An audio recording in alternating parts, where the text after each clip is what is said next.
好多企業做數字化做到中途會出現一個現象，工具越多，判斷越難。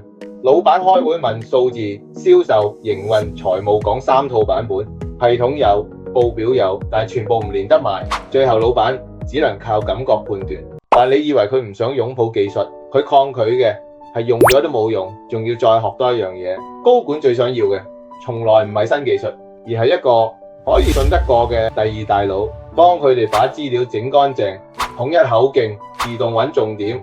咁開會前俾一頁紙，發生咗咩啊？點解會咁呢？下步點做？唔使學習，唔使設置，只需要問一句：琴日點？